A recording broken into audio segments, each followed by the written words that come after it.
Assalamualaikum warahmatullahi wabarakatuh. Oke, sebelum memulai acara ini, izinkan saya berpantun ya, Bapak Ibu. Tolong dibantu dengan cakepnya ya. TV cantik jangan dipukul, nanti dia bisa mati. Karena kita sudah kumpul, marilah acara kita mulai.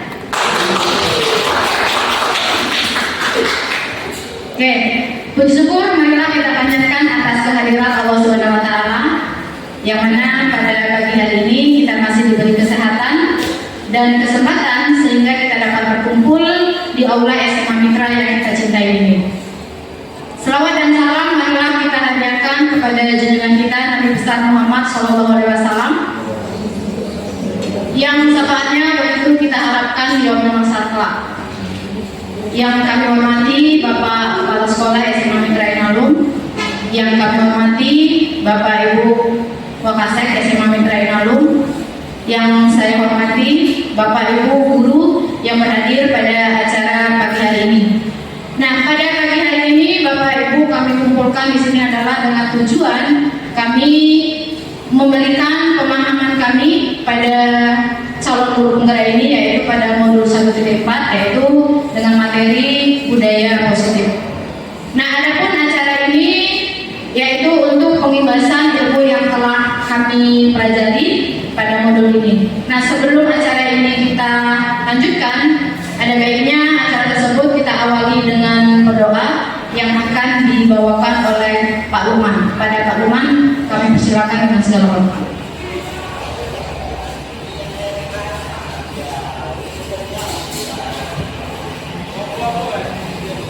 Assalamualaikum warahmatullahi wabarakatuh. Marilah kita berdoa, bertakabur dan keyakinan masing-masing. Saya pimpin dengan doa syariat Islam. Na'udzubillahi as-sami'il 'alim minasyaitonir rajim. Bismillahirrahmanirrahim. Alhamdulillahi rabbil alamin. Wassalatu wassalamu ala asyrafil anbiya'i wal mursalin sayyidina wa maulana Muhammadin wa ala alihi wa sahbihi ajma'in. Allahumma salli wa sallim ala sayyidina Muhammadin salatan tunjina biha min jami'il ahwali wal afat wa taqdi lana biha jami'il hajat وتطهرنا بها من جميع السيئات وترفعنا بها عندك أعلى الدرجات وتبلغنا بها أقصى الغايات من جميع الخيرات في الحياة وبعد الممات إنك سميع قريب مجيب الدعوات آمين يا الله آمين يا رحمن آمين يا رحيم آمين يا قاضي الحاجات يا قاضي الحاجات يا الله يا قاضي الحاجات يا مجيب السائلين يا رب العالمين. اللهم إنا نسألك سلامك يا الله، سلامة في ديننا وعافية في جسدنا وزيادة في علمنا وبركة في رزقنا وتوبة قبل الموت رحمة عند الموت ومغفرة بعد الموت. اللهم هون علينا في سكرات الموت والنجاة من النار وعلم الحساب. اللهم إنا نسألك علما نافعا وعملا متقبلا ورزقا حلالا طيبا برحمتك يا أرحم الراحمين. اللهم أرنا الحق حقا وارزقنا اتباعه وأرنا الباطل باطلا وارزقنا اجتنابه.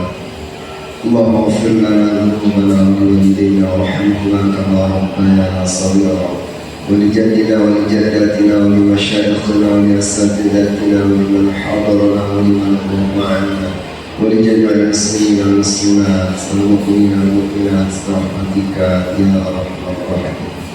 ربنا آتنا في الدنيا حسنة وفي الآخرة حسنة وقنا عذاب النار. Wassallallahu wasallam alaihi walhamdulillahi rabbil alamin.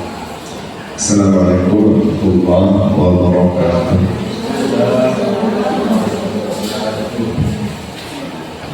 Terima kasih kami ucapkan kepada Pak Lukman yang telah membuka acara ini dengan doa. Semoga dengan doa tadi acara kita tambah diberkahi. Nah, kemudian kita masuki acara yang kedua, yaitu menyanyikan lagu Indonesia Raya yang akan dipimpin oleh Ibu Maulwi. Pada Bapak Ibu kami harapkan untuk berdiri.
Bapak Ibu kami harapkan duduk kembali. Terima kasih kami ucapkan kepada Ibu Nur Maulwi yang telah membawakan acara kita tadi, yaitu menyanyikan lagu Indonesia Raya. Semoga dengan kita menyanyikan lagu tersebut maka semakin tumbuh cinta kasih kita kepada anak-anak bangsa ini. Oke, baiklah kita masuki acara yang selanjutnya, yaitu pembukaan yang akan disampaikan oleh Bapak Kepala Sekolah. Kepada Bapak Kepala Sekolah kami persilakan dengan segala hormat. Terima kasih. Assalamualaikum warahmatullahi wabarakatuh. Selamat pagi menjelang siang dan salam sejahtera bagi kita semua. Yang saya hormati Bapak Ibu Wakil Kepala Sekolah, Bapak Ibu Dewan Guru yang telah hadir ini dalam rangka yaitu diseminasi budaya positif ya. Diseminasi ini kalau tak salah saya ini adalah berbagi.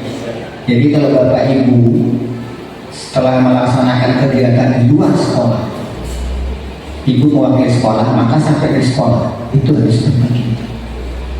Nah, sama dengan ibu yang sudah CGP-nya atau yang sudah selesai. Apa yang dilaksanakan secara dari kegiatan CGP semestinya diadakan yaitu berbagi kepada yang belum mengikuti CGP. Ya, saya tidak banyak-banyak di sini menyampaikan. Bagi saya, bagi kita sekolah, satu aja intinya. Ya, mau ikut CGP, mau ikut diklat apapun, yang kita harapkan adanya perubahan gaya metode belajar kita di kelas. Karena salah satu yang masih kita rasakan dan sangat terasa adalah metode, strategi dan teknik kita mengajar di kelas. Ya, masih itu juga. Udah banyak mungkin mengikuti diklat online. Kemarin saya bahkan nanti akan semua saya masuk di kelas 10 sama-sama Bapak Ibu mengajar. Bukan mau menilai Ibu, tidak. Saya nggak konteks menilai. Tapi ayo sama-sama kita mengajar berdasarkan yaitu amanat perintah kurikulum merdeka, bahwa pembelajaran diawali dengan diadakan asesmen diagnostik.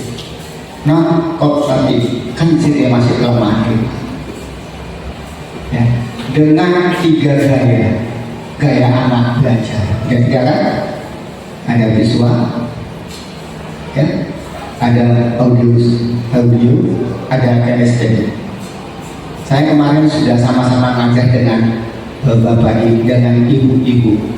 Ada dengan Ibu Lucia, ada dengan Ibu Juniati, ada dengan Pak Akbar. Ya, masih jauh lah dari yang diharapkan. Ya, nah, jadi kita berharap teruslah kita perbaiki pelan-pelan. Ya, di sana kita masih melihat sama-sama masih terfokus kepada guru menerapkan saja. Peran guru kalau saya lihat masih 75% lebih kurang masih peran guru nomor 1, bukan siswa. Nah, jadi kondisinya mau kita balik lah. Gurunya tinggal 25%, siswanya 75%. Ya. Nah, jadi ayo Bapak Ibu pelan-pelan laksanakan. Ya. Jangan hanya sekedar teori. Ya. Nah, jadi saya akan ikut terus, terutama di kelas 10, ya, dan nanti seterusnya kelas 11-12. Moga-moga ini menjadi kebiasaan kita, ya. Nah, apalagi kita nanti sebentar lagi mau yaitu P5 yang materi kedua, ya.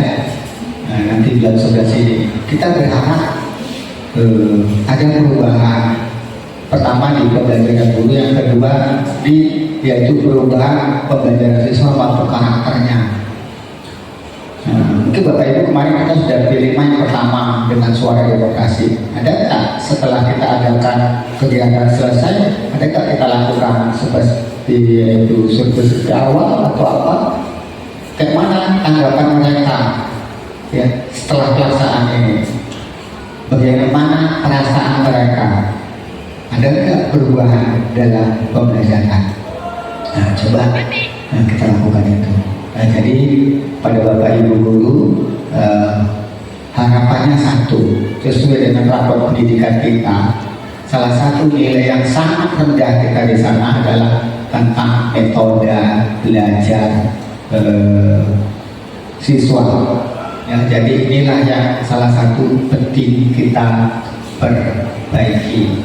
Ya, jadi saya berharap apapun disiplinasi yang akan disampaikan ini, ayo kita praktekkan nanti di pembelajaran kita sehari-hari di kelas. Itu harapan kita. Dan terakhir, terima kasih kepada Bapak Ibu guru yang mengikuti acara ini. Ya. Moga-moga ada menambah pengalaman. Ya. Mungkin kita akan dalam minggu ini, dalam 2023-2024 ini banyak ya, kegiatan pembelajaran di kelas terganggu karena guru-guru kita mengikuti GDP. Tapi nggak apa-apa, ya. Tujuannya baik adalah untuk meningkatkan SDM guru. Ya. Kemarin juga kalau kita lihat rekomendasi dari rapor pendidikan, salah satu adalah peningkatan SDM guru. Itu semua rekomendasi, ya. Itu semua. Nah, jadi ini adalah salah satu upaya kita untuk meningkatkan kualitas sumber daya guru kita dalam kegiatan pembelajaran. Yang terakhir, saya berharap kepada wali kelas 12 yang utama, ya, ini Pak Gaus sudah ada, saya lihat, ya. Pak Lukas ada ya. Tolong Bapak Ibu kelas 12 sesuai dengan target kita dan harapan yayasan bahwa tahun ini minimal yang masuk perguruan tinggi itu 60 ya pada ya, gitu ya. 75. Kayaknya 60 Pak ya dengan 75 ya. Oke, 75. Oleh karena itu, ayo kita dorong siswa kita untuk mengikuti yaitu bimbel yang kemarin sudah kita sosialisasikan. Ya, jadi kepada Bapak Ibu wali kelas, tolong Pak Bapak Ibu, tolong dimotivasi siswanya, dikomunikasikan dengan orang tuanya. Kita berharap siswa kita yang eligible 90 kalau bisa ya minimal 75. Jadi salah satu adalah peran guru pada wali kelas dan juga kita semua yang akan masuk di kelas 12 agar eligible, karena salah satu upaya kita untuk mereka menang di PTN negeri ya. Saya rasa itu pada kesempatan ini terima kasih kepada Ibu CGP yang telah menyiapkan ini semua ya. Jadi kita berharap acara ini dapat berjalan dengan baik dan sukses. Moga-moga kalau bisa guru-guru kita yang memenuhi syarat semua bisa ikut CGP ya. Tapi kalau yang sudah expired 50 ke atas sudah nggak bisa cari jalan yang lain lah gitu ya, kesempatan yang lain. Tapi yang masih 50 ke bawah monggo dipersilakan. Nah ya, kalau macam-macam yang sudah 50 ke atas, kalau istilah saya sudah expired ini. Saya rasa itu. Terima kasih. Mohon maaf atas segala kesalahan dan kekurangan. Saya sudahi dengan Assalamualaikum warahmatullahi wabarakatuh.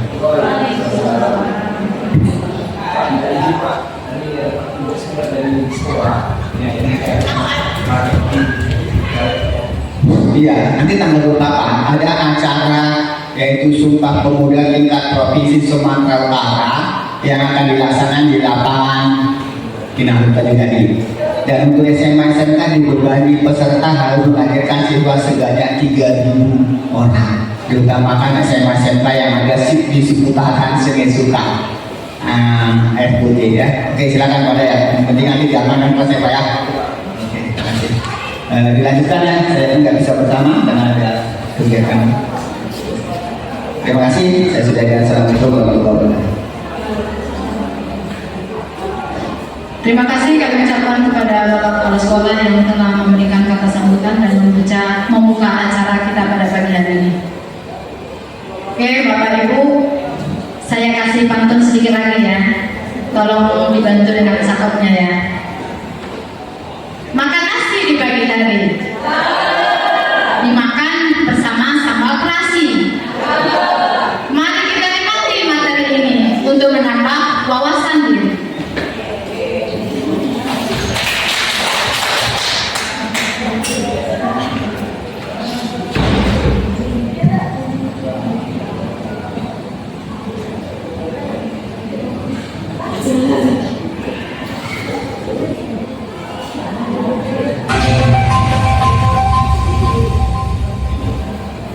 Oke, Bapak Ibu semuanya, pada pagi ini kita akan memberikan aksi nyata kita, yaitu dengan pemahaman atau diseminasi materi, yaitu pada modul 1.4, yaitu budaya positif. Kami memperkenalkan diri terlebih dahulu. Yang pertama, ini ada Ibu Fauzia Hansah. Dia adalah CGP Angkatan 9 dari SMA Mitra Inalum, guru mata pelajaran kimia. Bu Hoja mana? Oke. Kemudian yang selanjutnya ada Ibu Desi Arisanti, sama CGP Angkatan 9 dari SMA Mitra Inalum. Ibu Desi Arisanti membawa bidang studi matematika. Pada Ibu Desi? Oke. Nah selanjutnya ini ada Ibu Neti Harwati, masih dari SMA Mitra Inalum, membawa bidang studi biologi. Oke, selanjutnya ini saya Ibu Juniati, saya mengampu prakarya dan kewirausahaan. Kemudian ini ada Ibu Salibah dengan mengampu bidang studi matematika. Oke, Bapak Ibu sekalian, nah tadi sudah kita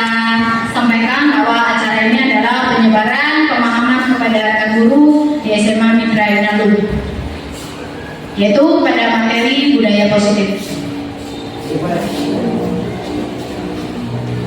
Nah, pada konsep utama budaya positif itu terbagi menjadi 8. Yang pertama itu ada perubahan paradigma belajar, kemudian yang kedua ada disiplin positif, yang ketiga ada nilai-nilai kebajikan, yang keempat ada kebutuhan dasar manusia, yang kelima ada motivasi perilaku manusia, yang keenam ada posisi kontrol guru, yang ketujuh ada keyakinan kelas, dan yang kedelapan ada segitiga restitusi. Nah, materi yang 8 ini akan kami bagi dari 5 CGP. Untuk materi pertama ini akan dibawakan oleh Bu Nedi Herawati. Kemudian materi yang kedua dan yang ketiga ini akan dibawakan oleh Ibu Desi. Materi yang keempat akan saya bawakan sendiri. Materi yang kelima akan dibawakan oleh Bu Salibah. Materi yang keenam dan ketujuh akan dibawakan oleh Bu Fauzi Harsa. Dan yang kedelapan akan dibawakan oleh Ibu Nedi Herawati. Nah, oke Bapak Ibu sekalian, untuk menikmati materi ini sebelumnya kita main-main dulu ya. Masih boleh? Oke. Saya punya 3 kata. Ada botak, ada batik, ada batu. Oke ya, konsentrasi ya. Oke, kalau saya bilang botak, pastinya yang dipegang adalah kepala. Kalau saya bilang batu, pastinya yang dipegang adalah mulut. Tetap ya. Oke, nah berikut. Kalau saya bilang batik, pastinya yang dipegang adalah baju. Oke, konsentrasi ya. Oke ya.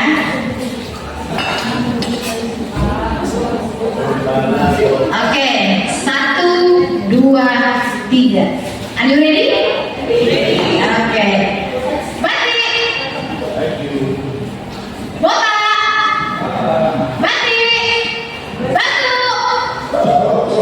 Oke, ternyata masih konsentrasi semua. Oke, tepuk tangan untuk kita semua. Oke, baiklah Bapak Ibu, mari kita lanjutkan materi yang pertama yang akan dibawakan oleh Bu Nedi Herawati. Kepada Bu Nedi kami persilakan dengan segala hormat. Terima kasih kepada Bu Juni. Terima kasih juga kepada Bapak Ibu yang sudah hadir untuk mengikuti acara diskusi CGP Angkatan 9 SMA Inalum Kabupaten Bandung. Di sini kami hanya berbagi, tidak ada kata benar dan salah. Di dalam prosesnya tidak ada masukan-masukan yang sangat kami harapkan untuk perkembangan kami ke depannya. Dan mudah-mudahan apa yang kami sampaikan pada hari ini dapat bermanfaat juga bagi Bapak Ibu sekalian untuk pengembangan diri kita ke depannya. Jadi tadi kan sudah ada explain-nya, sudah ada pantun-pantunnya. Saya langsung aja ke materi yang Bapak Ibu katakannya dari pantun. Jadi saya mulai dengan materi yang pertama itu adalah pembelajaran paradigma baru. Jadi dasar pembelajaran paradigma baru itu berdasarkan dari filosofi pemikiran Ki Hajar Dewantara yang mengatakan pendidikan itu tujuannya adalah untuk menuntut segala kodrat yang ada pada anak agar mereka mencapai keselamatan dan kebahagiaan yang setinggi-tingginya baik sebagai manusia maupun sebagai masyarakat. Nah, dari tujuan ini upaya yang diharapkan oleh Ki Hajar Dewantara itu kita sebagai guru itu harus dapat berpegang teguh pada kodrat yang ada pada anak. Jadi kodrat pada anak itu ada 2. Yang pertama adalah kodrat alam dan kodrat zaman. Nah, kodrat alam ini adalah yang berasal dari dalam diri individu itu masing-masing, meliputi kekuatan, potensi, atau keadaan diri secara alamiah yang melekat pada diri masing-masing. Jadi di sini menyangkut minat dan bakat. Jadi yang kemarin sudah dilaksanakan oleh Bapak dari Ibu yang dari BK ya, melalui asesmen diagnostiknya. Jadi itu potensi yang memang berasal dari diri mereka sendiri. Kemudian yang kedua adalah kodrat zaman, di mana kodrat zaman itu merupakan kekuatan atau potensi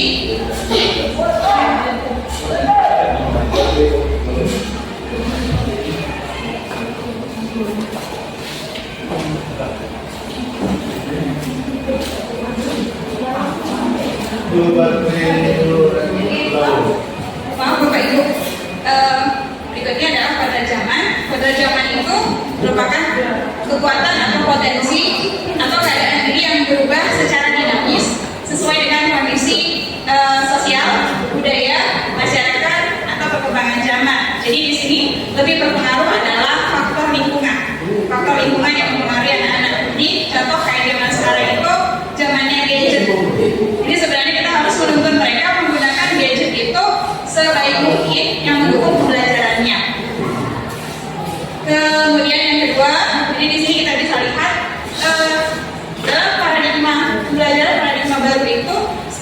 diumpamakan sebagai lahan pertanian, tanah sebagai tempat bercocok tanam, dan guru di situ mengusahakan sekolah itu menjadi lingkungan yang menyenangkan, kemudian menjaga dan melindungi murid dari hal-hal yang tidak baik. Kemudian dengan demikian karakter murid tersebut akan tumbuh. Sebagai contoh, murid yang tadinya malas dan tidak bersemangat itu, dia bukan jadi kebalikannya. Kita berbuat di situ mereka jadi mampu menerima dan menyerap sesuatu pembelajaran bila lingkungan di sekelilingnya itu terasa aman dan nyaman. Jadi di sini nanti kita lanjutkan ke sini. Dan di pembelajaran paradigma baru itu nanti tujuan utamanya adalah untuk mewujudkan profil pelajar Pancasila dan proses penerapannya itu melalui proses merdeka belajar. Salah satu tanggung jawab kita sebagai seorang guru itu adalah bagaimana menciptakan lingkungan yang positif, yang terdiri dari seluruh warga yang ada di sekolah itu saling mendukung, mulai dari gurunya, mulai dari tenaga administrasinya, muridnya, bahkan orang tuanya juga itu harus saling mendukung. Kemudian harus sama-sama saling belajar, bekerja sama sehingga tercipta kebiasaan yang baik. Jadi kebiasaan baik itu nanti akan menjadi karakter pada diri warga yang ada di sekolah itu. Kemudian karakter itu dari karakter itu dibilang kebiasaan yang membentuk budaya yang positif. Ini yang akan nanti disebarkan kepada kita sama warga yang ada di sekolah. Nah, ini untuk budaya positif itu salah satunya nanti adalah disiplin positif. Nah, untuk materi selanjutnya akan disampaikan oleh pemaparan selanjutnya akan disampaikan oleh Bu Desi. Pada Bu Desi nanti persilakan. Terima kasih kepada Bu Neti. Saya akan melanjutkan pemaparan yang kedua, itu adalah disiplin positif. Sebelum kita masuk ke materi kita disiplin positif, di pemikiran Bapak Ibu, kata disiplin itu apa? Menurut kenalan dulu Bu, kenalan.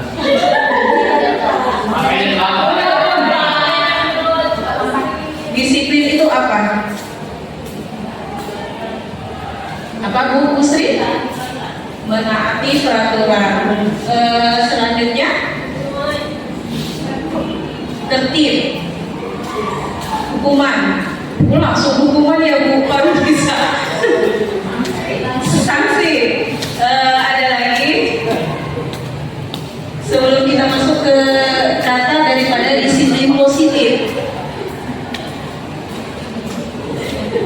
Jadi tadi apa Pak? Oh, kalau disiplin itu kesadaran seseorang, kesadaran yang tumbuh dalam diri kita yang berasal dari nilai dan norma yang muncul baik dalam budaya kita maupun lingkungan kita yang kemudian kita harus mematuhinya.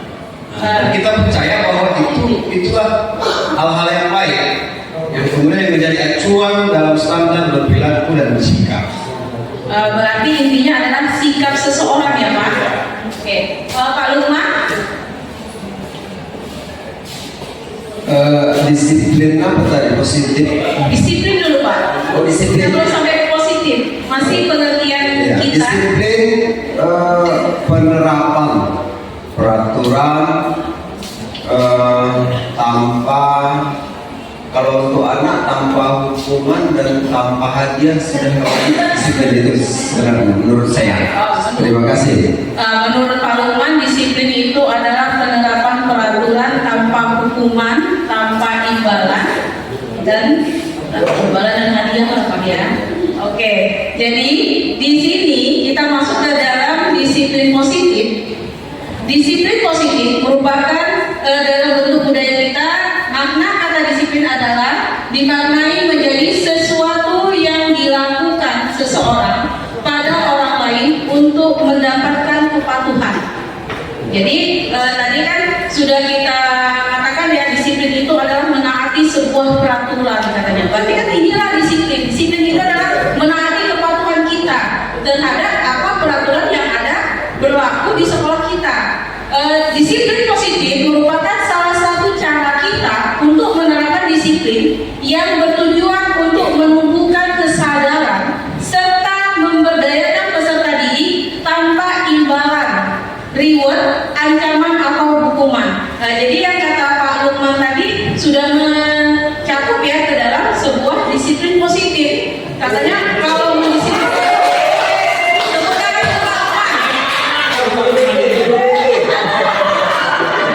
Anda lolos TGP Pak. berarti sudah pas ya Pak kata disiplin Bapak tadi. Nah, itu adalah disiplin positif katanya. Ya, si anak disuruh menaati peraturan tanpa kita nanti harus memberikan hadiah atas peraturan yang sudah ditaati anak tersebut. Ya, bagus ya Pak. Jadi pemahaman Bapak tentang disiplin ini sudah berkembang dengan baik.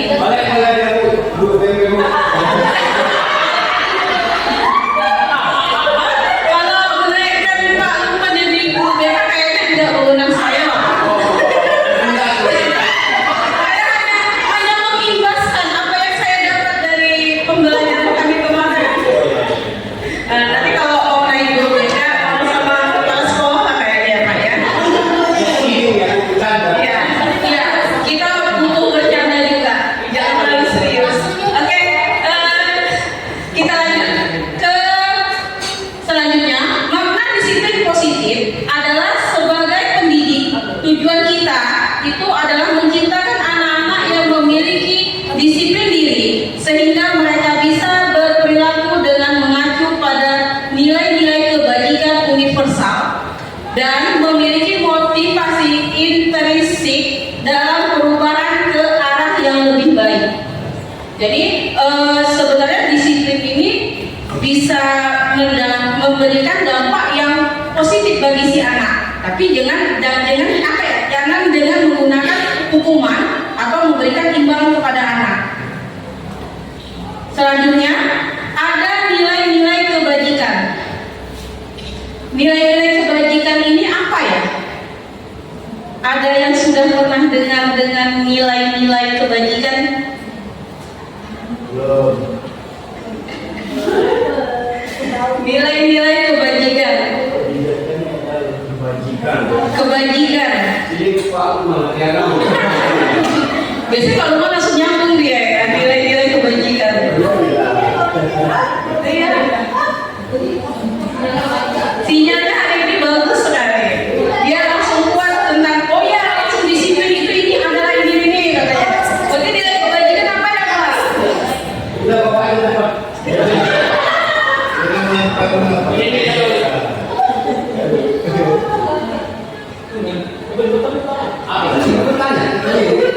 Nggak ada. Ya. Oke, kita buka. Kenapa? Nilai-nilai kebajikan itu adalah nilai-nilai yang disepakati bersama, lepas dari suku bangsa, agama, bahasa, dan latar belakang. Sebagai contoh, nilai-nilai kebajikan universal dari institusi pendidikan. Yang pertama itu nilai kebajikannya adalah profil pelajar Pancasila, yang di situ ada beriman, bertakwa kepada Tuhan Yang Maha Esa, dan berakhlak mulia, berkebinekaan global, bergotong royong, mandiri, bernalar kritis, dan kreatif. Kalau untuk nilai kebajikan ini sudah kita terapkan ya di sekolah ya. Oke, selanjutnya kita masuk kepada nilai kebajikan yang kedua, itu adalah Ibo Primer Years Program atau disingkat dengan PYS.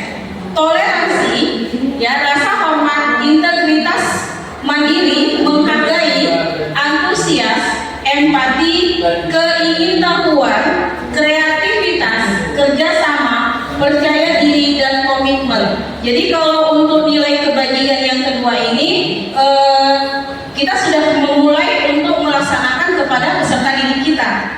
Dan yang ketiga itu nilai kebajikannya adalah keterampilan hidup atau life skill, kemampuan si anak. Jadi dapat kita buat dia adalah dapat dipercaya,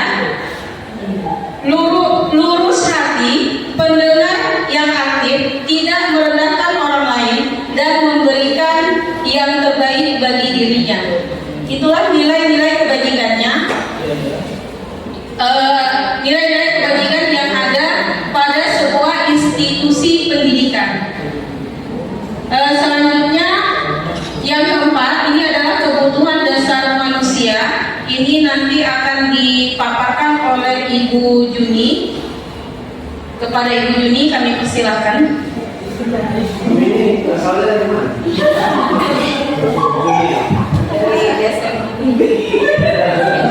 Jawa atau lain? Oke, Bapak. Ya, Pak Akbar. Oh, saya ini agak blasteran.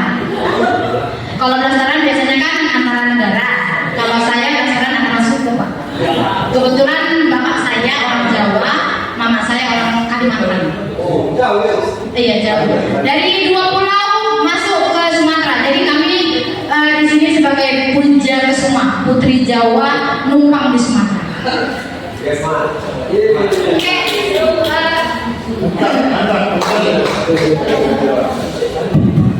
Oke, Bapak Ibu, kita lanjutkan ya, Pak Akbar. Oke, materi yang akan saya bawakan itu adalah kebutuhan dasar manusia.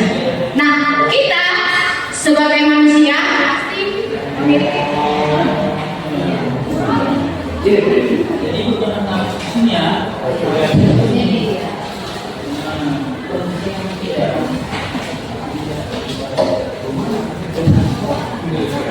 Oke, kita pastinya sebagai manusia memiliki kebutuhan dasar. Nah, kebutuhan dasar itu apa ya? Ada yang paham dengan kebutuhan dasar? Ya. Iya, pakai mic. Biar terkenal. Ini soal betul kan atau memang betul? Oh betul. Oh iya. Baik. Kalau berbicara kebutuhan dasar manusia, ternyata setiap individu itu manusia sejak lahir ingin menunjukkan eksistensinya bahwa dia sebagai individu dan makhluk sosial. Tentu kalau berbicara kebutuhan dasar, yang pertama adalah kalau dalam sisi ekonomisnya adalah tentu sandang, pangan dan papan.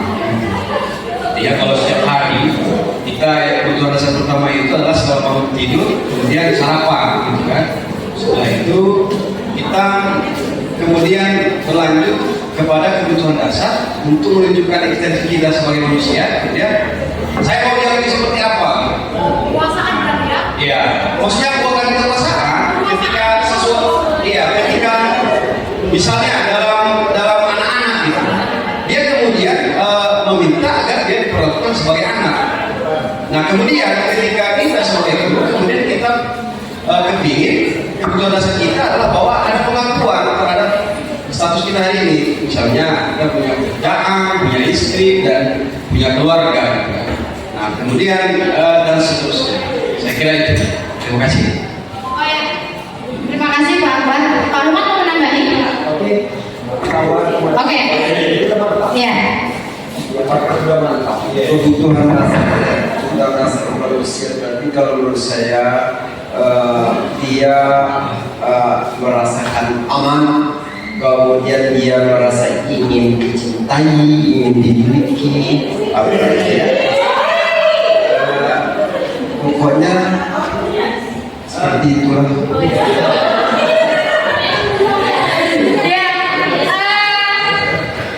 Good job untuk Pak Akbar dan Pak Ruman. Saya nggak bisa berkata-kata, saya terpukau dengan jawaban mereka.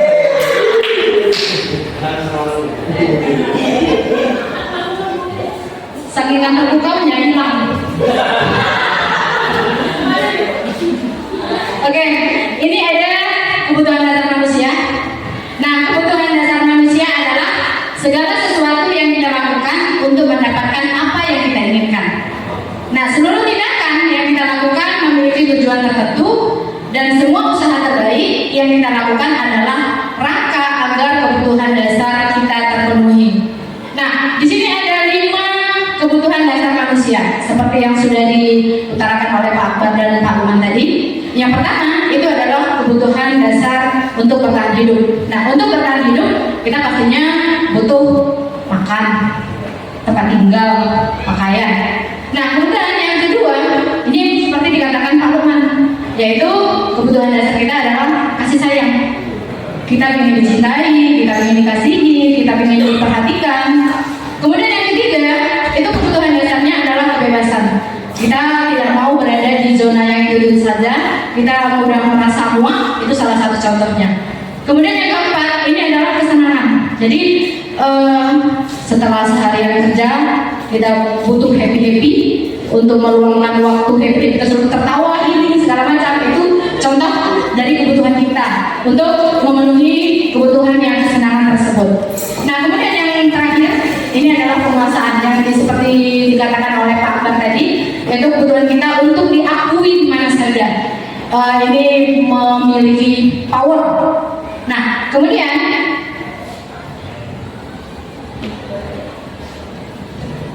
ini adalah contoh-contoh dari kebutuhan dasar manusia. Yang pertama tadi adalah kebutuhan dasarnya untuk bertahan hidup. Contohnya yang sudah saya katakan tadi, ada makanan, pakaian, tempat tinggal, keamanan, dan kesehatan. Jadi untuk bertahan hidup, maka contoh-contoh tersebut adalah merupakan sebagai kebutuhan dasar kita supaya kita bisa bertahan hidup. Bagaimana bisa bertahan hidup kalau kita tidak punya tempat tinggal, kalau kita tidak pakai baju, dan kalau kita tidak bisa makan. Nah, kemudian kebutuhan dasar yang kedua yaitu kasih sayang dan rasa diterima, yaitu dengan contoh rasa diterima di mana saja, kemudian dipedulikan oleh siapapun, berbagi, bekerja sama dengan tim, kemudian menjadi bagian dari sebuah kelompok. Kemudian yang ketiga, ini adalah penguasaan. Contohnya ada harga diri, keinginan untuk dianggap, memimpin, berprestasi, diakui dan didengarkan. Jadi untuk penguasaan ini seperti dia punya power, semua harus didengarkan. Itu biasa kebutuhan kita untuk supaya bisa menjadi penguasa. Kemudian yang keempat itu adalah kebutuhan kebebasan. Contohnya ada mandiri, memiliki pilihan, mencoba hal baru, mampu mengendalikan arah dirinya. Dan yang terakhir ini adalah kesenangan. Contohnya bermain, humor, antusiasme, dan tertawa. Jadi kebutuhan-kebutuhan dasar tersebut pasti akan kita butuhkan dalam kehidupan kita sehari-hari. Nah, di sini saya punya kasus. Nanti tolong dibantu kasus saya ya, Bapak Ibu ya. Nah, saya wali kelas 11 IPA 2 sedang bingung menghadapi ulas salah satu murid saya yang bernama Yogi. Nah, beberapa anak telah datang dan mengeluhkan Yogi kepada saya. Nah, seringkali si Yogi ini meminta bekal makan siang mereka dengan paksa. Jadi si Yogi minta bekal makan siang anak-anak yang lain dengan memaksa.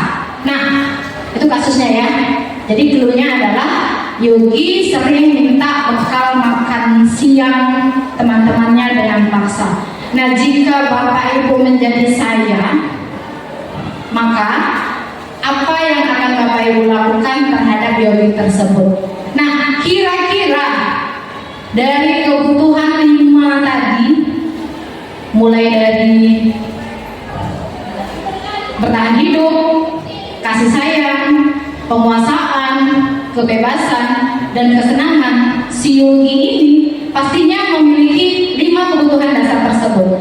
Nah, untuk si kasus tersebut, si Yogi ini dikategorikan seperti apa untuk bertahan hidupnya, dia maunya seperti apa, untuk cinta dan kasih sayang dia maunya seperti apa, kemudian untuk penguasaan dia seperti apa, untuk dia kesenangan seperti apa. Ada Bapak Ibu yang bisa memecahkan kasus saya?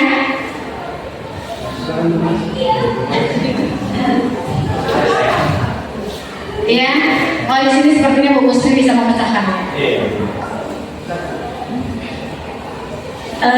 Kalau menurut saya, Yogi di sini hanya ingin kepedulian mungkin dia bawa bekal, tetapi bekal itu tidak sesuai dengan keinginannya. Jadi untuk dia supaya dia dipedulikan dengan teman-temannya, jadi dia minta bekal sama teman-temannya supaya ada yang memperhatikan dia di sekolah. Oke, terima kasih Bu Gustri. Oke, ini kita cocokkan jawaban Bu Gustri tadi dengan jawaban yang ada di layar screen. Nah, dalam konteks penerapan disiplin positif Bu Juni sebaiknya mencari tahu alasan Yogi melakukan tindakan tersebut agar mengetahui mana yang sedang dipenuhi oleh si Yogi tersebut. Nah, untuk yang pertama, kebutuhan dasar yang pertama itu adalah bertahan hidup. Nah, jadi untuk bertahan hidup, Yogi kan perlu makan. Karena Yogi lapar dan orang tuanya tidak membawakan bekal makan siang, makanya Yogi selalu minta bekal siangnya dengan temannya karena dia butuh makan supaya dia bisa bertahan hidup. Kemudian yang kedua, nah kebutuhan yang kedua yang diperlukan si Yogi itu adalah cinta dan kasih sayang. Nah, dengan cara Yogi sering minta bekal tersebut, dia membutuhkan perhatian dari teman-temannya. Dengan demikian, karena dia sering minta, maka teman-temannya peduli dan kasih sayang terhadap si Yogi tersebut. Sedangkan untuk kebutuhan yang ketiga yaitu kekuasaan, Yogi merasa hebat karena dengan dia meminta tersebut, temannya memberikan, walaupun dia memintanya dengan cara paksa. Nah, itulah cara dia untuk menunjukkan kalau dia butuh kekuasaan. Kemudian yang keempat, ini adalah kebebasan. Nah, Yogi tadi dikatakan oleh Bu Gustri dibawakan bekal oleh orang tuanya, namun bekalnya hanya itu saja. Dia merasa bosan, jadi dia ingin bebas. Misalkan hari ini dia dibototin telur dadar, kemudian semalam dia telur orek-orek, besoknya telur ceplok. Jadi dia bosan, bontotnya yang itu saja, maka dia meminta bekal temannya. Jadi dia ada di situ kebutuhan kebebasan yang diterimanya. Kemudian yang terakhir, ini adalah kebutuhannya kesenangan. Nah, dengan dia bertindak meminta paksa tersebut, dia melihat ekspresi wajah temannya yang marah, maka dia bahagia, dia happy karena dia membutuhkan kesenangan di situ. Jadi dia melihat wajah temannya happy, wajah temannya marah, wajah temannya murung, dia malah happy. Oke, Bapak Ibu. Nah, hanya sampai di sini materi tentang kebutuhan dasar manusia yang bisa saya sampaikan. Selanjutnya materi yang kelima yaitu adalah motivasi perilaku manusia yang akan dipaparkan oleh Bu Salibah. Kepada Bu Salibah, kami persilakan dengan segala hormat. Terima kasih Bu Juni. Baiklah, saya akan mencoba memaparkan tentang komponen utama dari budaya positif yang kelima, yaitu motivasi perilaku manusia. Nah, jadi dalam motivasi perilaku manusia ini, kita sebagai manusia melakukan tindakan, melakukan sesuatu, ada motivasinya. Nah, di antaranya motivasinya itu adalah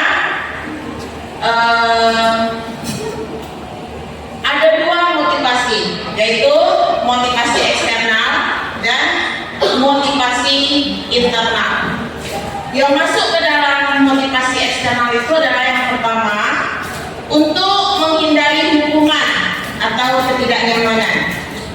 Kemudian untuk mendapatkan imbalan ataupun hargaan dari orang lain. Jadi dalam kita bertindak, dalam kita berperilaku, siswa kita berperilaku, ada dua ini motivasinya. Yang kedua motivasi ini adalah termasuk motivasi eksternal. Ada yang diharapkan.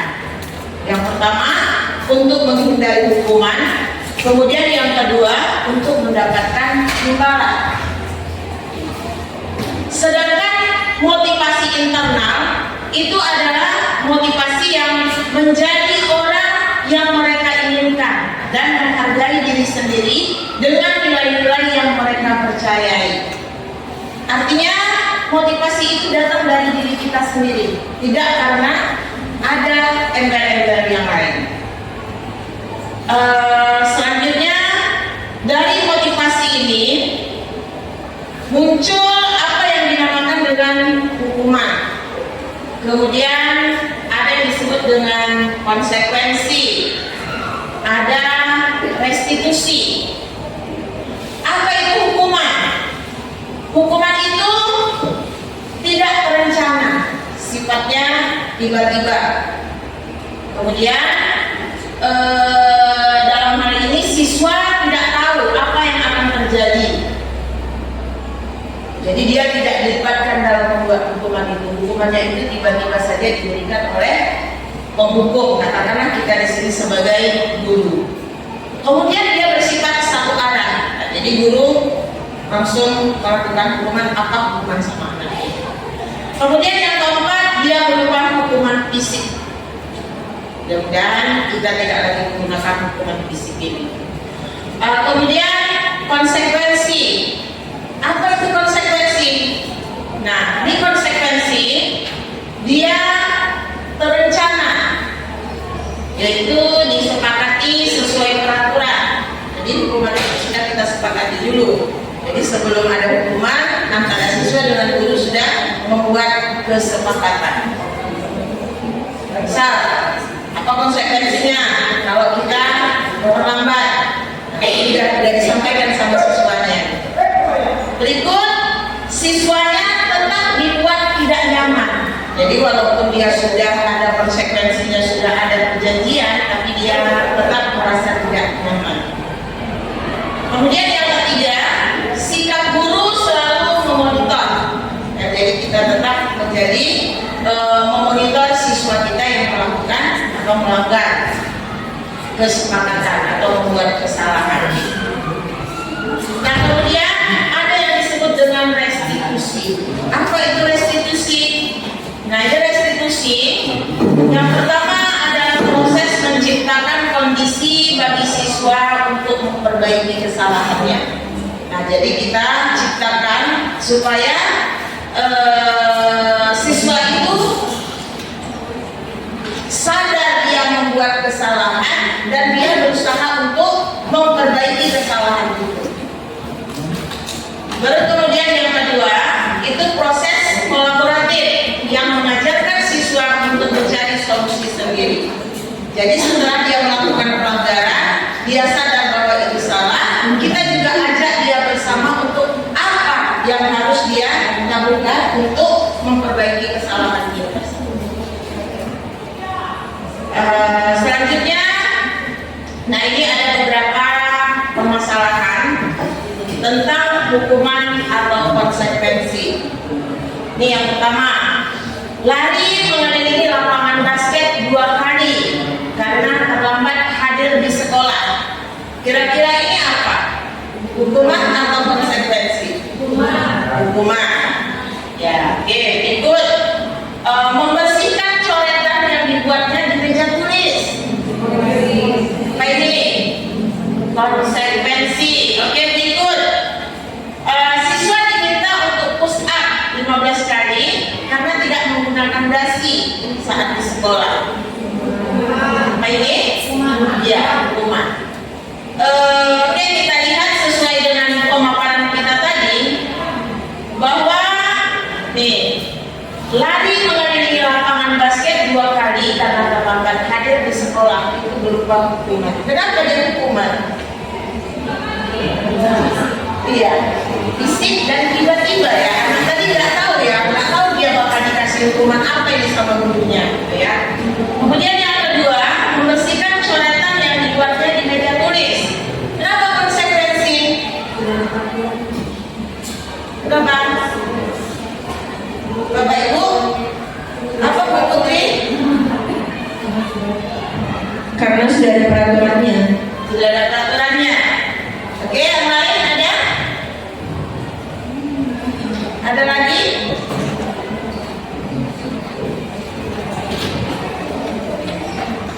Oke, kita lihat tadi ya konsekuensi. Nah ini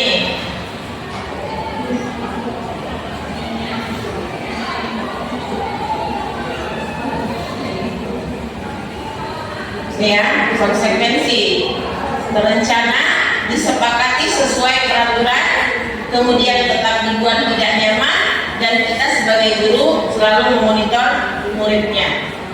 Nah, jadi dalam hal ini konsekuensi dia sudah membuat coretan, ya, konsekuensinya dia harus membersihkan kembali.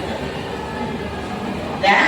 Nah, kemudian yang ketiga, ini murid diminta untuk push up 15 kali karena tidak menggunakan dasi di sekolah. Ini juga berbentuk hukuman. Ya, tapi mudah-mudahan di antara kita guru-guru nggak ada yang melakukan hukuman seperti ini kepada siswa-siswa kita, kan? Oke, nah jadi sampai di sini akan dilanjutkan oleh Ibu Fauzia Hasan.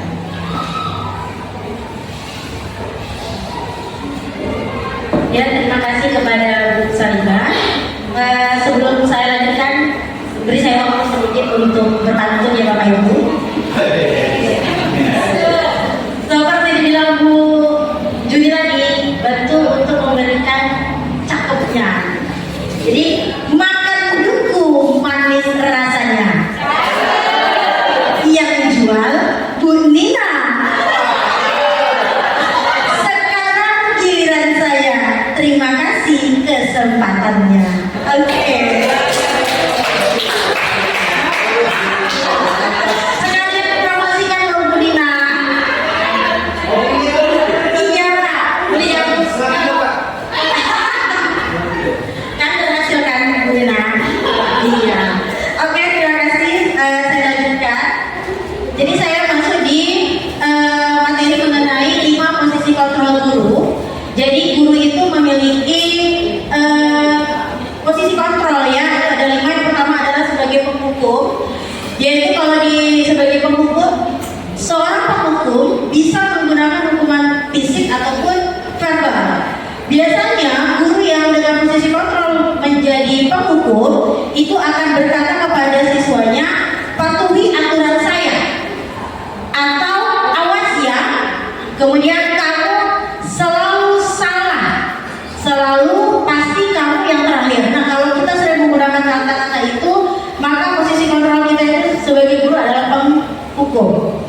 Kemudian yang kedua itu adalah posisi kontrol membuat merasa bersalah. Di sini pada posisi ini biasanya guru akan bersuara lebih lembut. Kemudian pembuat rasa bersalah itu akan menggunakan keheningan yang membuat orang lain itu merasa tidak nyaman. Walaupun dia lembut, kata-kata kita lembut, tetapi siswa itu merasa tidak nyaman. Nah, kata-kata yang biasa diucapkan oleh guru yang memiliki posisi kontrol sebagai pembuat merasa bersalah itu contohnya adalah, ibu sangat kecewa sekali dengan kamu nak. Kemudian, berapa kali bapak harus memberitahu kamu? Lalu bisa juga, gimana coba kalau orang tuamu tahu kamu berbuat begini? Nah, biasanya kita kan mengatakan ini dengan lemah lembut, tetapi membuat anak itu tidak nyaman gitu, dan dia merasa bersalah. Kemudian yang ketiga, posisi kontrolnya itu adalah sebagai teman, Guru pada posisi ini tidak akan menyakiti muridnya, namun akan tetap berupaya mengontrol murid tersebut itu melalui persuasi. Persuasi itu seperti ajakan, kita ajak siswanya. Kemudian guru pada posisi teman ini akan berkata, ayo bantulah demi bapak ibu. Kalau nanti kepala sekolah tahu, ibu bisa dimarahi. Nah, itu biasanya juga sebagai teman. Kemudian nanti bapak ibu bantu bereskan ya nak. Itu kita sebagai teman kepada siswa. Selanjutnya adalah posisi kontrol yang keempat. Itu adalah sebagai pemantau. Di sini posisi pemantau itu berdasarkan pada peraturan-peraturan dan konsekuensi yang sudah disepakati. Dengan menggunakan sanksi atau konsekuensi, kita dapat memisahkan hubungan pribadi kita itu dengan si murid.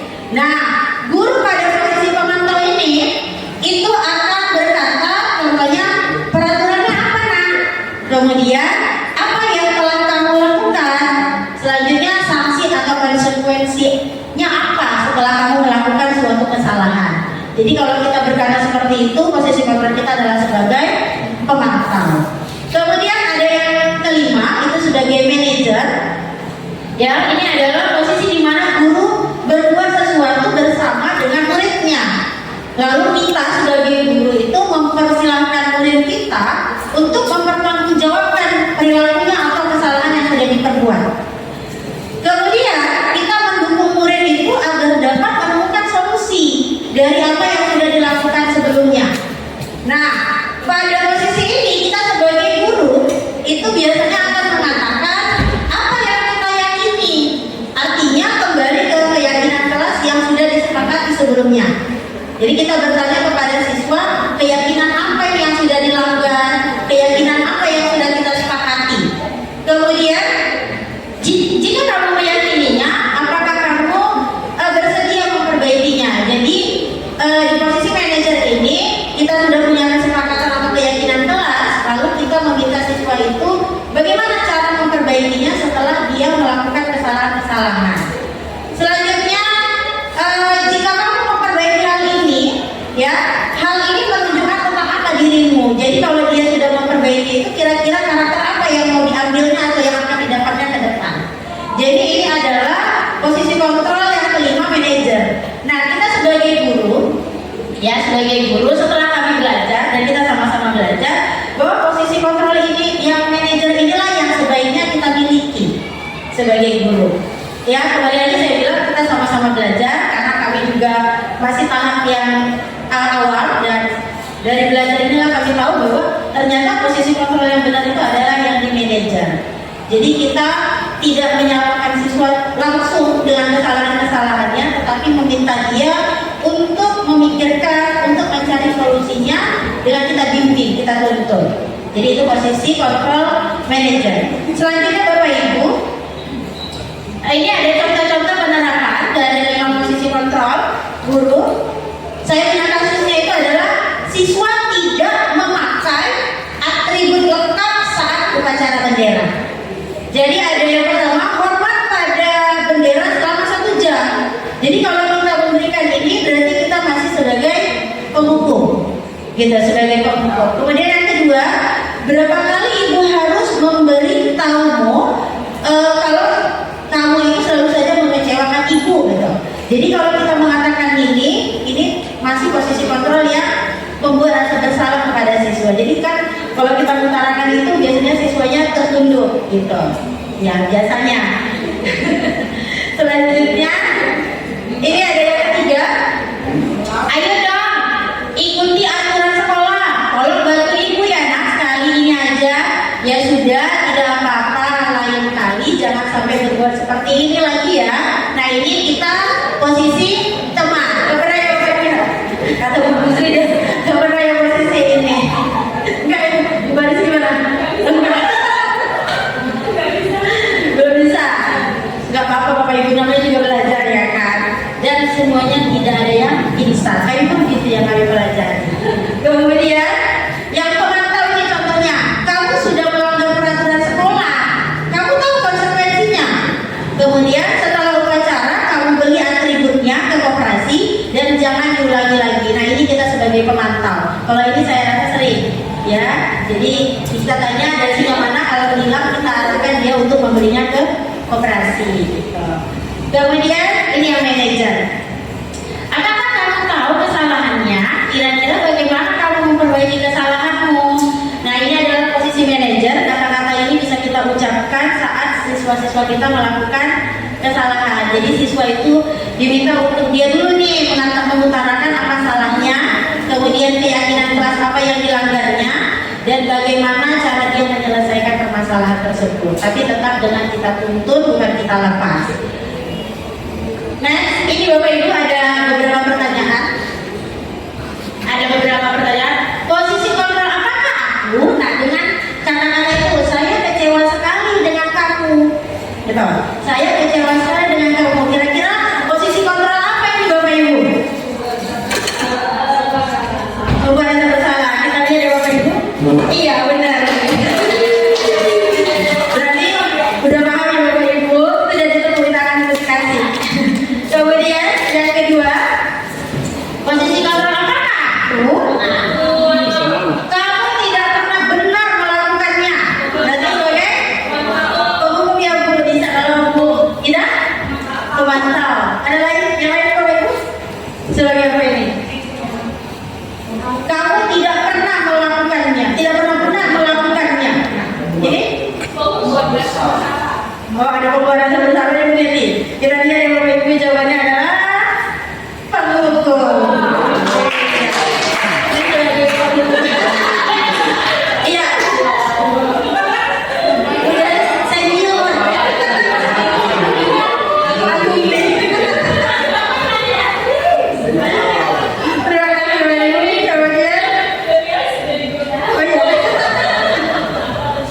Luar biasa gitu ya. Yang ketiga ini Bapak Ibu, apa rencanamu untuk menyelesaikan masalah ini? Manajer yang mana? Ibu yang lain? Manajer. Oke, kita lihat posisi kantorannya adalah manajer. Oke, next ini. Ayolah lakukan demi ibu. Setuju Bu Sri? Betul. Kita lihat. Enggak, Iya. lagi kurang enak banget. Tinggalin. Kamu tidak pernah mendapatkan nilai kan tidak mengerjakan tugas. Yuk posisikan ini. Membuat anak berdasarkan saya Ibu.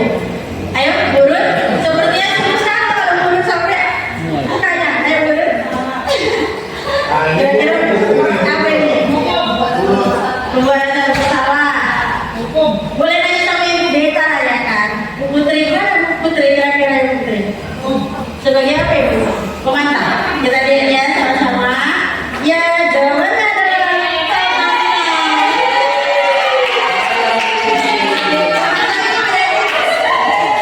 sudah sering dilihat Bapak Ibu guru itu dia gimana seharinya dan itulah dikatakan kalau dia masih terus seperti itu kan kan tahu tuh masih seperti itu dia tidak pernah mendapatkan nilai gitu. Oke Bapak Ibu tadi tentang posisi kontrol itulah yang sedang kita rintis yaitu menjadi seorang manajer untuk murid-murid kita. Kemudian materi selanjutnya adalah keyakinan kelas.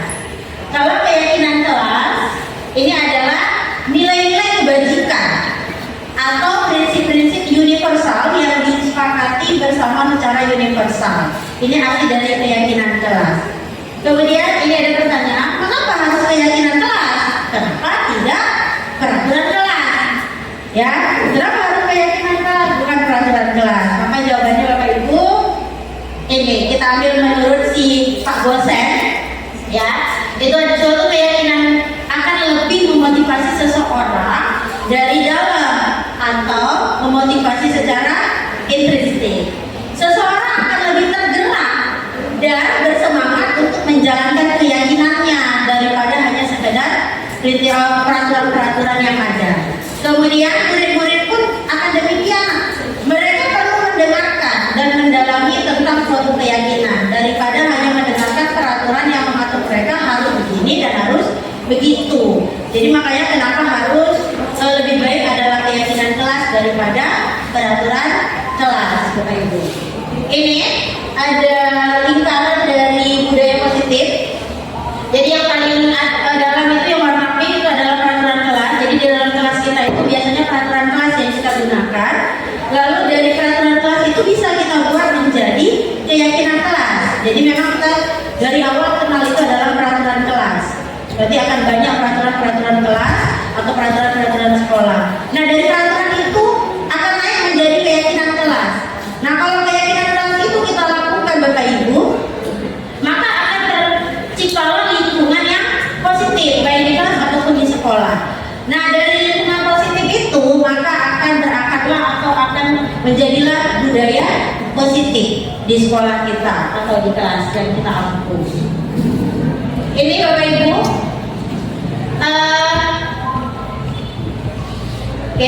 ini ada beberapa daftar peraturan-peraturan ya di sebelah kiri adalah peraturan. Kemudian kita coba jawab sama-sama keyakinan kelas atau nilai kebajikan yang dituju dari peraturan ini. Yang pertama itu selalu kembalikan buku ke tempatnya. Selalu kembalikan buku ke tempatnya. Itu kan peraturan. Di kelas kita selalu bilang itu, atau di perpustakaan dibilang seperti itu. Kira-kira nilai atau keyakinan apa yang mau dicapai dari hal itu? Contohnya gini Bapak Ibu, tadi kan sudah disampaikan Bu Desi ya, nilai-nilai kebajikan itu ada tanggung jawab, kemudian ada mandiri, ada integritas, kemudian ada rasa hormat, rasa sayang dan sebagainya. Jadi kalau dengan peraturan yang pertama, selalu kembalikan buku ke tempatnya. Kira-kira nilai apa yang mau kita capai di situ? Nilai tanggung jawab. Kita puji ya Bapak Ibu. Nanti kita lihat bersama-sama. Yang kedua, dilarang mengganggu orang lain. Berarti ini apa?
Oke.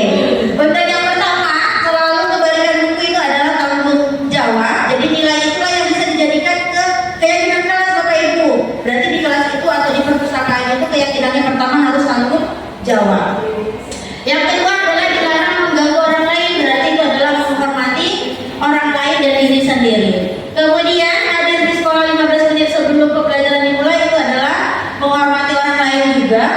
Lalu itu adalah komitmen di dalam sekolah. Kemudian dilarang melakukan kekerasan. Berarti itu adalah keselamatan dan menghormati orang lain. Kemudian dilarang menggunakan narkoba. Itu adalah kesehatan. Sudah jelas ya Bapak Ibu. Kemudian bergantian atau antri menunggu giliran itu adalah menghormati orang lain. Lalu harus sabar. Sabaran berarti nilai yang mau dicapai. Gunakan masker berarti itu adalah kesehatan atau keselamatan. Dan yang terakhir jangan berlari di kelas atau koridor, itu adalah keselamatan dan keamanan untuk keamanan diri atau bersama-sama. Jadi itu Bapak Ibu peraturan dan juga keyakinan dan nilai yang akan kita capai. Ini pembentukan keyakinan kelas. Ya, keyakinan kelas itu bersifat lebih abstrak daripada peraturan yang lebih rinci dan konkret. Jadi artinya kalau peraturan kelas itu kan kita buat sangat rinci, dilarang mencontek, dilarang ini gitu biasanya. Kemudian harus menghormati guru. Nah, kalau keyakinan kelas itu lebih abstraknya. Dia bisa kita sebut aja satu tanggung jawab. Dan tanggung jawab ini mencakup semua apa yang harus ditanggung jawabin gitu. Itu keyakinan kelas.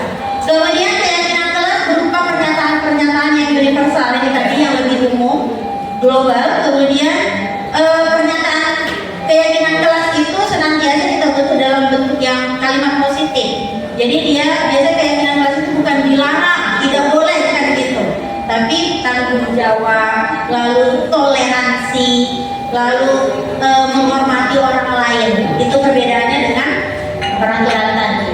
Kemudian keyakinan kelas itu nggak perlu banyak-banyak, ya tidak perlu banyak-banyak, biar mudah diingat dan dipahami oleh warga kelas itu atau sekolah.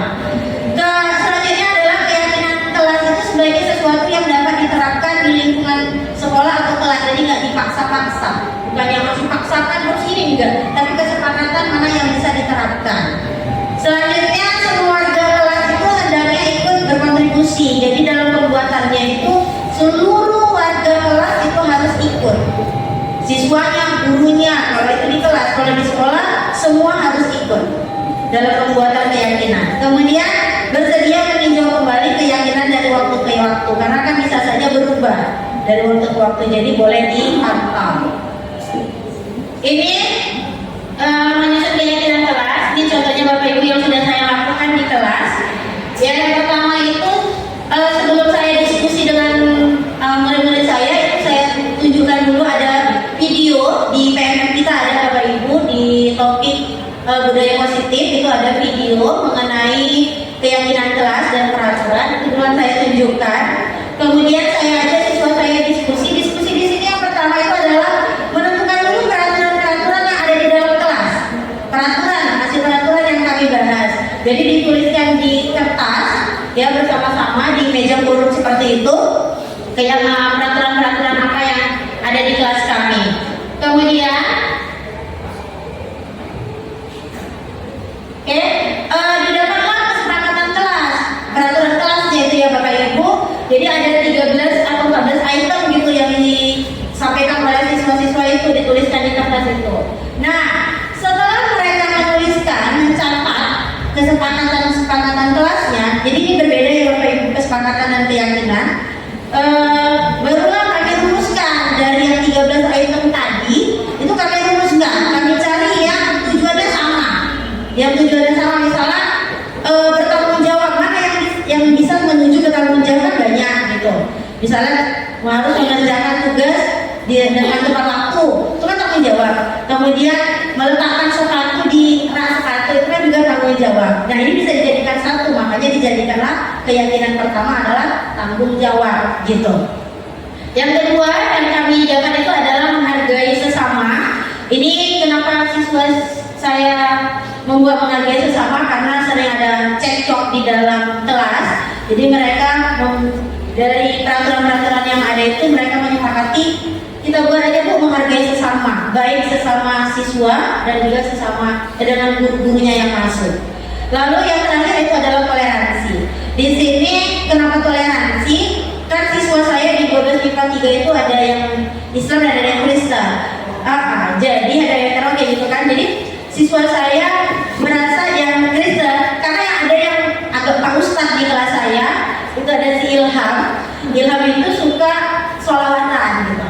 Sholawatan dengan agak lebih kuat suaranya. Jadi temannya yang non muslim, Bu, bukan kami nggak suka, kan senang katanya, tapi saat belajar harusnya jangan gitu dibilang yang non muslim. Itu juga yang Islam bilang juga, Bu, orang itu kadang-kadang nyanyi-nyanyi rohani. Nah itulah kenapa harus dibuat keyakinannya adalah toleransi. Jadi sesama di kelas itu harus bisa saling menghargai tentang agama tadi ini, karena ini sangat sensitif ya Bapak Ibu. Jadi kalau ada mereka katakan itu, oke, kita cari penengahnya bagaimana. Berarti nanti kan ada waktunya, ada rohis boleh nanti gitu. Kemudian yang Kristen boleh ada di KSK-nya gitu, atau saat pisah ruang gitu. Jadi itulah 3 keyakinan kelas yang kami sepakati di kelas 12 MIPA 3. Itu sudah saya kami rumuskan, lalu kami sepakati sebenarnya, tapi mudah-mudahan masih ada yang melanggar karena tidak bisa instan seperti yang saya bilang di awal, nggak bisa instan, masih ada yang melanggar, tetapi tetaplah diarahkan. Itu dia Bapak Ibu. Selanjutnya materi yang ke-8 ini nanti akan disampaikan oleh Ibu Neti. Saya ucapkan terima kasih Bapak Ibu atas ketersediaannya dengan saya untuk menyampaikan. Oke, terima kasih Bapak Ibu. Bu Oji juga kayaknya dari tadi kan pemaparan terus ya. Saya kasih waktu beberapa menit, kita ice break dulu buat Bapak Ibu biar kendor sedikit ya. Oke, untuk Bapak Ibu mungkin boleh berdiri mencari tempat yang agak lapang ya.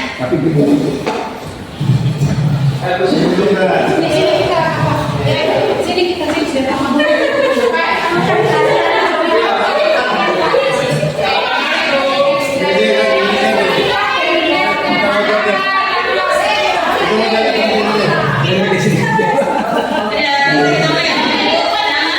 Posisi masing-masing. Oke, Bumi agak-agak di dada ya, dan fokus oke ya. Ada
Kue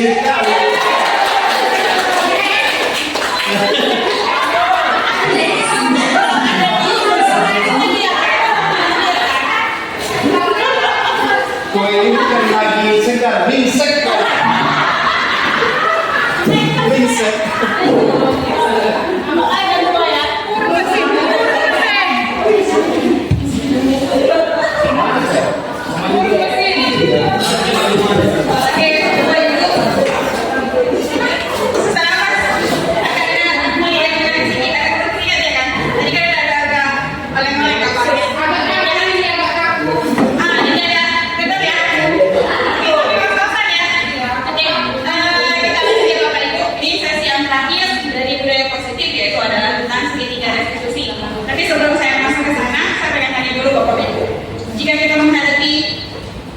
Kasus di kelas, biasanya bisa nih ada anak yang tidak mengerjakan tugas. Biasanya langsung kita lakukan terhadap anak itu apa ya, Bu?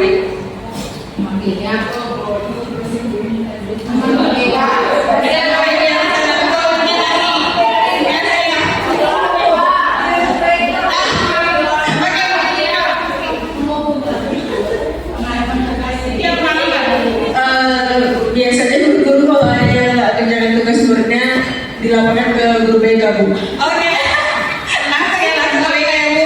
Jadi kalau kira-kira tadi yang dibahaskan sama yang dibahaskan oleh Bu Oji tadi, kan posisi kontrol yang kita lakukan itu apa ya Bapak Ibu?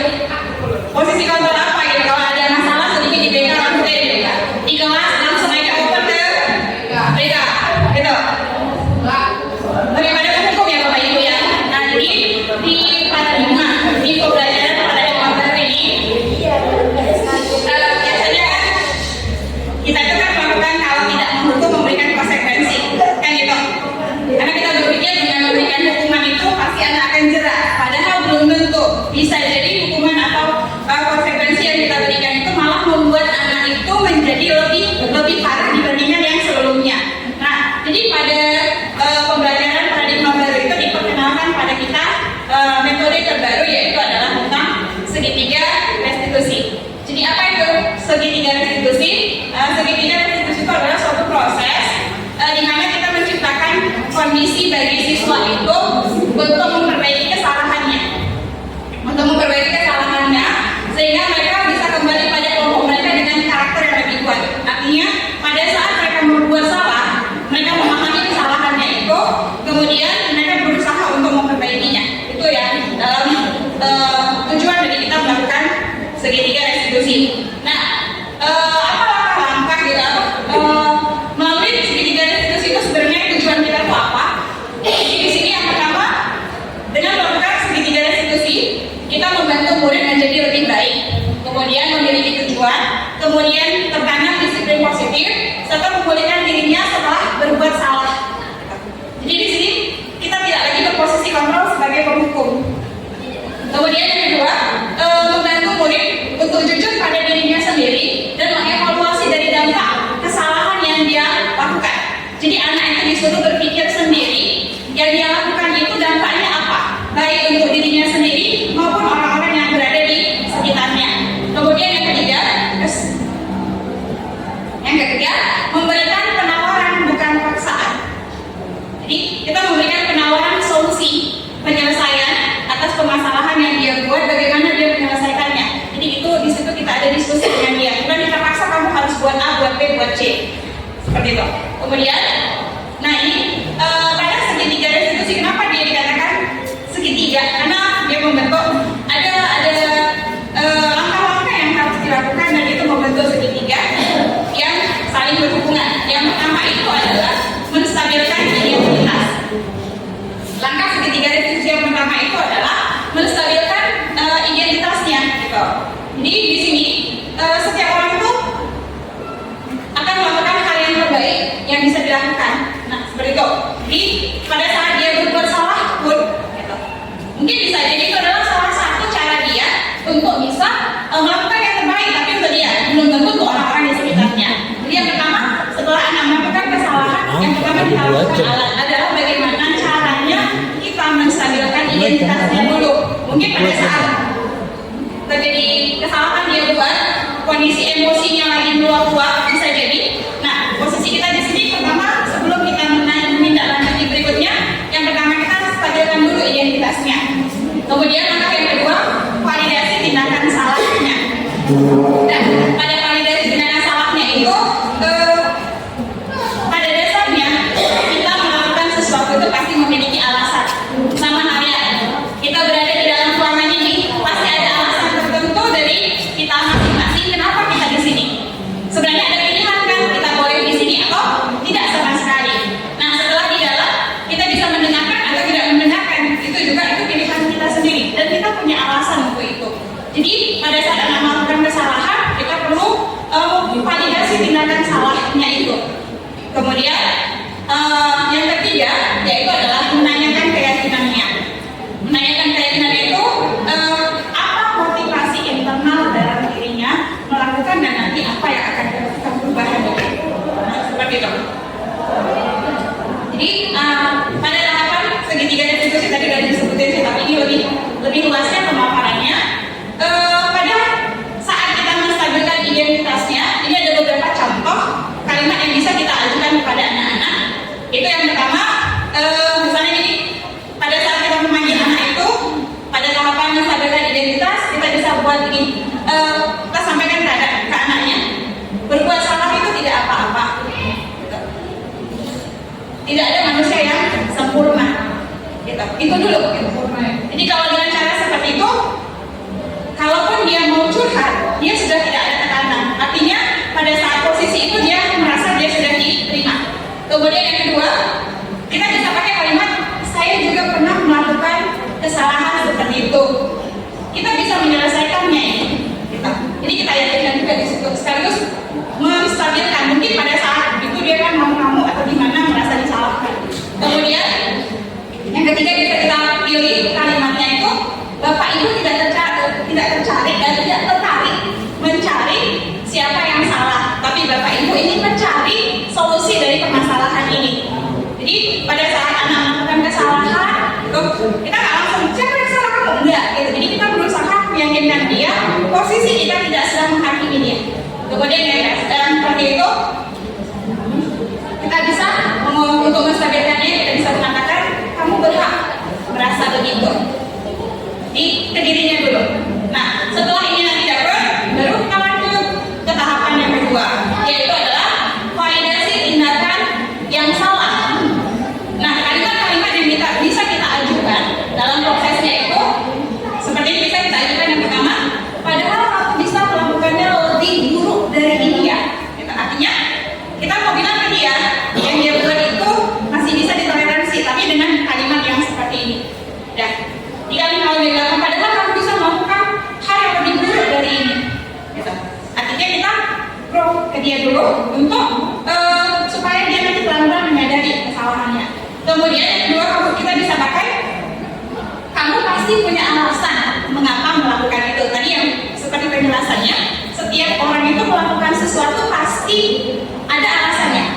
Nah, kemudian yang ketiga, kamu patut bangga pada dirimu sendiri karena kamu telah melindungi sesuatu yang penting buat kamu. Bisa saja dia nonjok orang karena mempertahankan haknya, kan gitu. Bisa saja dia menipu seseorang karena dia merasa ada ancaman di sekitarnya. Jadi kita bisa ajukan kalimat seperti ini. Dan yang terakhir, kamu boleh mempertahankan sikap itu, tapi kamu harus menambahkan sikap yang baru. Artinya dia misalnya nipu orang salah, tapi di samping itu dia masih punya sifat. Kalau dia punya sifat paling menyanyi, pasti dia akan bertindak. Nah, seperti itu untuk validasi tindakan yang salah. Selanjutnya, langkah yang berikutnya itu adalah menanyakan keyakinan. Setelah tadi kita stabilkan emosinya, menstabilkan dirinya, kemudian kita sudah memvalidasi tindakan salahnya, dia sudah mulai mungkin bisa memahami yang dilakukan itu benar atau salah. Baru yang terakhir adalah menanyakan keyakinan. Nah, proses menanyakan keyakinan itu kalimat yang bisa kita ajukan itu misalnya apa yang kita percaya sebagai kelas atau keluarga. Apa nilai-nilai umum yang telah kita sepakati? Tadi yang seperti dibahaskan oleh Bu Aji tadi, kita biasakan sudah punya kesepakatan kelas dan menjadi keyakinan kelas, dan ini bisa kita mungkin pada saat untuk memvalidasi supaya dia paham mana nilai yang dia langgar, mana kesepakatan yang telah dia langgar. Kemudian yang berikutnya, apa bayangan kita tentang kelas yang ideal gitu. Kamu mau jadi orang yang seperti apa gitu. Artinya kalau dia misalnya berantem di dalam kelas atau mungkin ada sesuatu, pastinya kan kelasnya jadi gak nyaman. Jadi kita kembalikan ke dia seperti apa enaknya gitu. Jadi di situ kita gali keyakinan dia seperti apa keyakinan yang baik itu seharusnya. Jadi ini langkah-langkah segitiga restitusi. Sebenarnya Bapak Ibu ini udah sering kita lakukan, cuma nggak tahu namanya gitu. Kan gitu. Kita nggak tahu namanya dan tahapannya kita nggak paham. Tapi sebenarnya pada saat anak berantem pasti kita tanya alasan kenapa berantem. Nanti kan udah poinnya kedua kan, jadi di sini mau validasi tindakan salahnya gitu. Dan atau pada saat dia jadi dipanggil kan biasanya kayak kemarin ya Bu Putri ya sama Bu Nurul yang si tadi saya rasa Kanisa anak 10-2 pasti sampai ke kantor BK pasti ngamuk-ngamuk dia kan dia pasti pertama nggak aku sih Bapak Ibu langsung nanya siapa yang salah enggak kan pasti datang ditenangkan dulu anaknya kan gitu. Kita stabilkan dulu dirinya baru habis itu kalau dia sudah tenang baru kita mulai mengorek kan gitu, memvalidasi tindakan yang salah, yang mana yang salah seperti itu kejadiannya pas jam istirahat. Jadi kita semua berada di kantor, tiba-tiba dia teriak. Nah seperti itu. Jadi sebenarnya situasi ini sudah sering kita lakukan, cuma kita nggak tahu namanya gitu. Saya rasa sekarang kita tidak ada lagi yang modelnya menghukum, tidak mengerjakan tugas pun pasti kita kasih toleransi, cuma masih dalam bentuk konsekuensi kan gitu. Mengulang kembali, menulis kembali beberapa kan seperti itu. Ya, jadi sebenarnya dia sebenarnya sadar tidak mengerjakan tugas itu salah. Cuma dia tidak menemukan solusi bagaimana caranya karena kita sendiri pada umumnya pasti akan menekan. Nah, mudah-mudahan setelah ini nanti kita bisa mulai memperbaiki diri kita masing-masing, mulai menerapkan segitiga restitusi sama seperti kata Bu Oji tadi. Nggak mungkin instan hari ini dapat besok dilaksanakan, nggak mungkin. Nah kita perlu bertahap dulu, bertahap pelan-pelan supaya nanti dia bisa jadi sesuatu yang akhirnya sempurna, jadi ideal dengan menerapkan nilai-nilai kebajikan di sekolah kita. Kemudian bagaimana penerapannya? Ini di sini saya dan rekan-rekan, ada Bu Desi, ada Bu Saliba, ada Bu Hokjia Harsa dan Bu Juni pengen coba membuat sedikit kayak simulasi gitu. Simulasi bagaimana penerapan segitiga restitusi, cuma kita masih pakai teks ya Bapak Ibu ya, karena gak apa-apa ya, karena kan bukan orang yang sinetron jadi agak-agak gugup kalau kayak ini. Oke, mungkin ya, ini perannya kita mulai.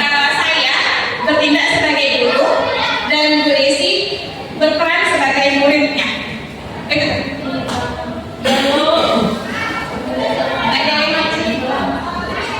Kita main drama yang agak drama dulu. Nanti mudah-mudahan kalau ada kasus kita mulai bisa menerapkannya. Tapi benar salahnya adalah proses.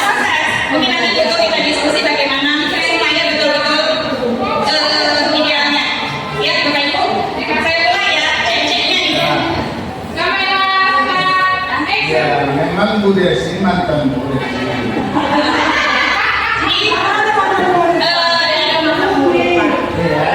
Tidak ada mantan murid. Harusnya ini saya bisa sama Pak Rusli. Pak Rusli gurunya, saya mantan muridnya.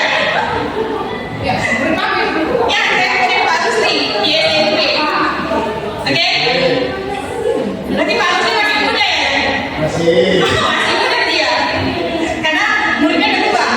Oke, kita coba ya Bapak Ibu ya. Saya bacakan prolognya dulu. Ini kasusnya. Jadi kasus pertama ini, Bu Desi ini adalah siswa di kelas 11 IPA 2. Saat proses pembelajaran berlangsung, dia tertidur. Jadi pada saat gurunya menjelaskan, dia tertidur. Dan posisinya dengan meletakkan kepalanya di atas meja. Oke, apa ini skenario-nya?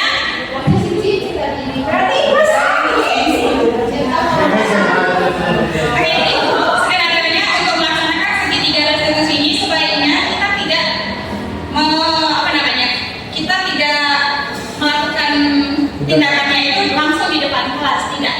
Kenapa? Pasti ada rasa malu sama teman-temannya dan itu nanti bisa berubah menjadi kayak penghukum, kan itu. Jadi kondisinya saya panggil misalnya gitu.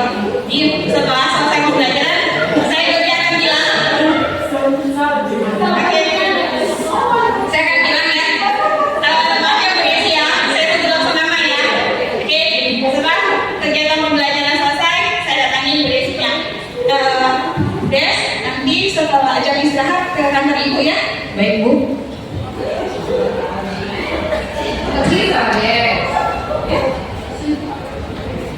Apa kabar ya?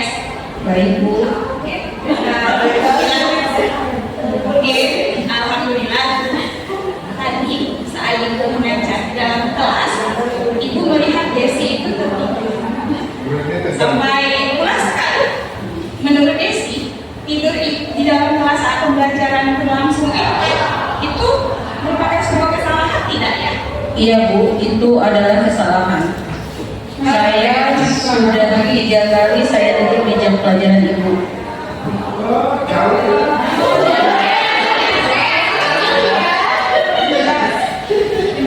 Kenapa masih pagi? Desi sudah ngantuk. Saya tidur larut malam Bu, sedangkan saya harus bangun pagi agar tidak terlambat ke sekolah. Oh gitu, wajar lah ya. Kalau seandainya saya pun berada di posisi Desi, tidurnya larut malam dan pagi harus berangkat kembali ke sekolah, pasti akan ngantuk pada saat di kelas. Setiap orang itu pasti pernah berbuat kesalahan. Tapi yang terpenting bagaimana kita mau memperbaiki kesalahan itu. Bagaimana menurut Mbak Desi? Setuju nggak kira-kira? Ya Bu, setuju. Oke, baiklah. Kita cari sama-sama, kita cari solusinya ya, supaya kedepannya Desi tidak lagi tertidur di kelas saat pembelajaran walaupun malamnya harus tidur larut malam karena mengerjakan PR.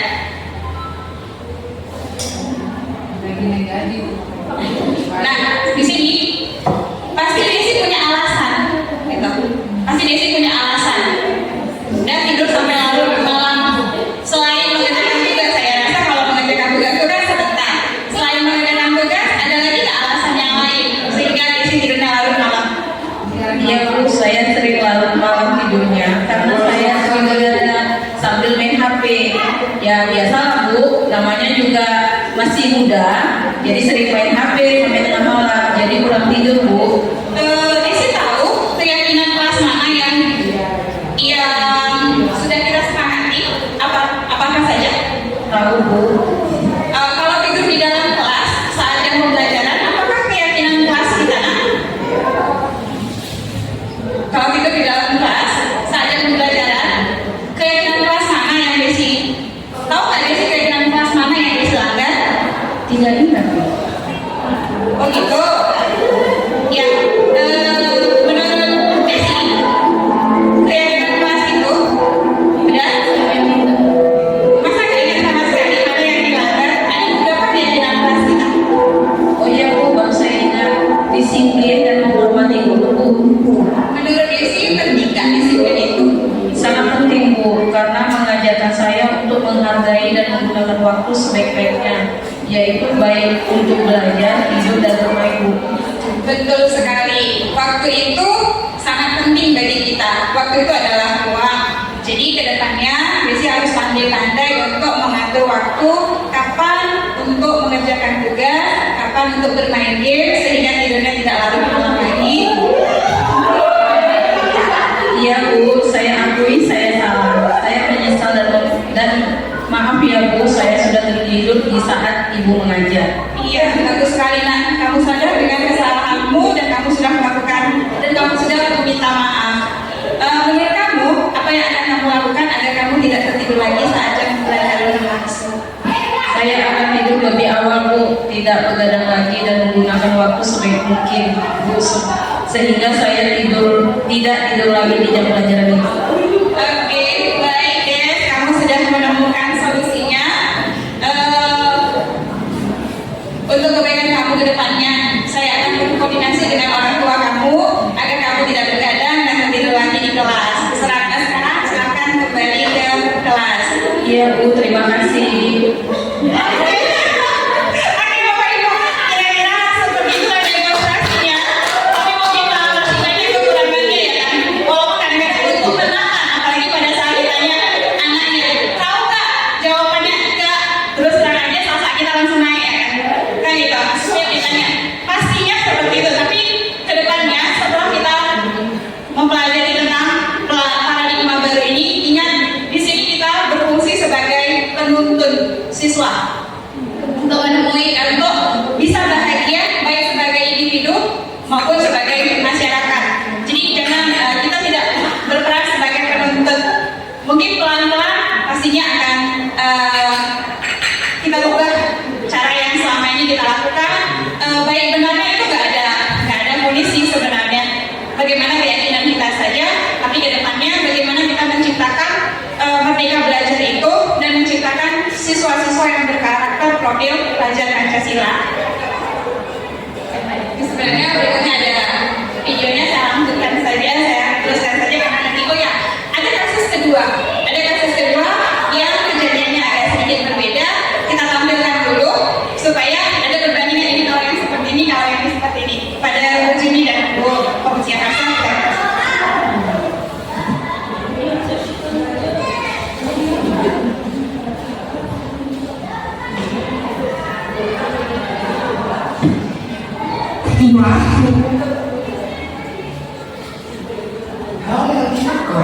Oke Bapak Ibu, untuk kasus yang kedua ini adalah Juni adalah siswa kelas 12 MIPA 4. Saat jam kimia dengan Bu Fauzia, Juni tidak ada di kelas. Jadi Juni itu ikut bermain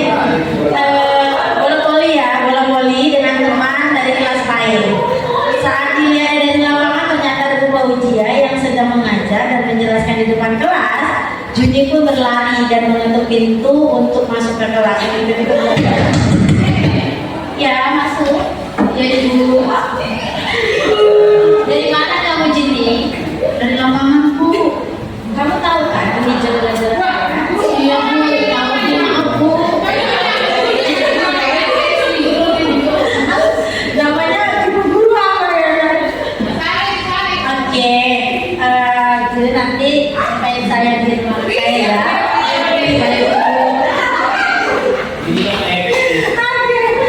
Ini Bapak Ibu bisa dilakukan penamaan dari sertifikat institusinya. Jadi hari ini baik. Alhamdulillah Bu, baik. Oke, baiklah nak. Jadi tadi kamu kan terlambat tuh masuk di jam pelajaran saya.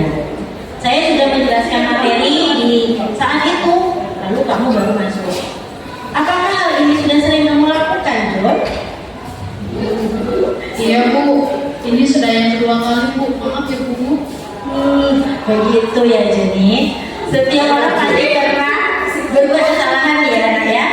Kamu memiliki kesenangan dalam bermain bola sampai kamu lupa waktu. Ini hal yang manusiawi untuk suatu hobi. Tidak hanya kamu yang bisa melakukan kesalahan ini, tapi orang lain juga bisa, termasuk saya. Iya Bu, saya salah Bu.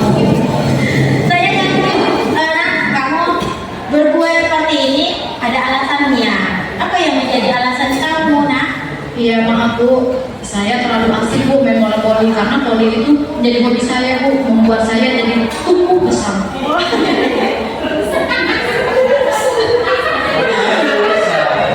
Oke, nah, baiklah. Sekarang coba Juni pikirkan tindakan Juni yang telah masuk di jam saya ini, apakah sesuai dengan keyakinan kelas kita? Tentu tidak dong Bu. Oh, iya.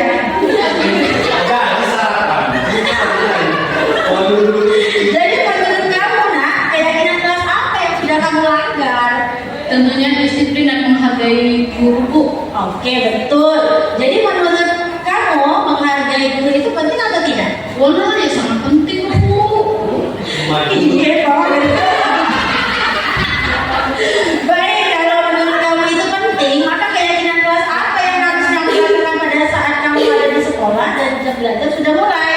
Saya harus bisa mengontrol diri saya dengan kesalahan saya yang main bola voli itu Bu. Oke, kamu bersedia untuk memperbaiki memperbaiki tindakan kamu ini? Bersedia. Oke, kamu mau masuk rumah sakit ya, terkejut-terkejut ya. Apa yang akan kamu lakukan untuk memperbaiki masalah ini, nak? Ya, saya harus lebih bisa menggunakan waktu saya dengan baik, menghormati dan menghargai guru, serta mengontrol diri saya terhadap kesenangan saya yang bermain bola voli itu, Bu. Nah, saya akan mengikuti eskul bola voli agar hobi saya bisa tersampaikan, Bu. Oke, baiklah, itu tindakan yang tepat sekali ya, Jun. Semoga kamu menjadi pribadi yang baik lagi ya, nak. Sekarang kamu bisa kembali ke kelas ya. Terima kasih ya, Bu.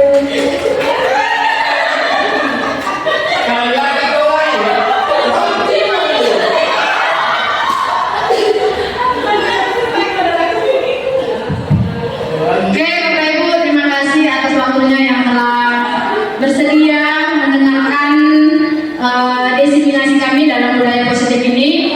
Mudah-mudahan dengan adanya diseminasi ini, ilmu yang kami dapatkan bisa kita terapkan bersama-sama di sekolah kita ini, sehingga anak-anak kita semuanya bisa mencapai tujuannya masing-masing.